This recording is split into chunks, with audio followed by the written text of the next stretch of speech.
ఒక చిన్న మాట చెప్పనా? మనం చాలాసార్లు అనుకుంటాం, అబ్బా! చాలా పనుంది, చాలా అలసిపోతున్నాం అని. కానీ నిజం చెప్పాలంటే మన అలసటంతా కేవలం పని వల్ల మాత్రమే కాదు. ఫ్రస్ట్రేషన్, చిరాకు వల్ల. మనకి నచ్చని పనిని తిట్టుకుంటూ బలవంతంగా చెయ్యాలి అనుకుంటే బాడీ కన్నా ముందు మన మైండ్ అలసిపోతుంది. అదే పనిని కొంచెం ఇంట్రెస్ట్‌తో ఒక మీనింగ్ యాడ్ చేసుకొని నేను ఎంజాయ్ చేస్తున్నా అనే ఫీలింగ్‌తో చేస్తే అది కొంచెం లైట్‌గా అనిపిస్తుంది. అంతేకాదు ఆ పని ఫాస్ట్‌గా కంప్లీట్ అవుతుంది. స్ట్రెస్ తగ్గుతుంది. జాబ్ అయినా, హోమ్ మేకింగ్ అయినా, పిల్లల్ని చూసుకోవడం అయినా ఇంట్రెస్ట్‌తో చేసిన పని మన మైండ్‌ని వరీస్ నుండి డైవర్ట్ చేస్తుంది. ఇలా చేస్తే లాంగ్ రన్‌లో ప్రమోషన్ రావచ్చు, మన పనిని గుర్తించొచ్చు, మెచ్చుకోవచ్చు.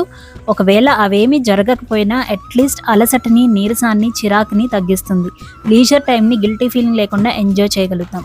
So remind yourself daily, పనిని బలవంతంగా కాదు, కొంచెం ఇంట్రెస్ట్‌తో ఎంజాయ్ చేస్తూ చేద్దామని. అలా అనుకోవడం మన చాయిస్, మన చేతుల్లో ఉన్న విషయం. ఇలాంటి మంచి మీనింగ్ఫుల్ థాట్స్ కోసం తప్పకుండా ఫాలో అవ్వండి. జీవితమస్తు.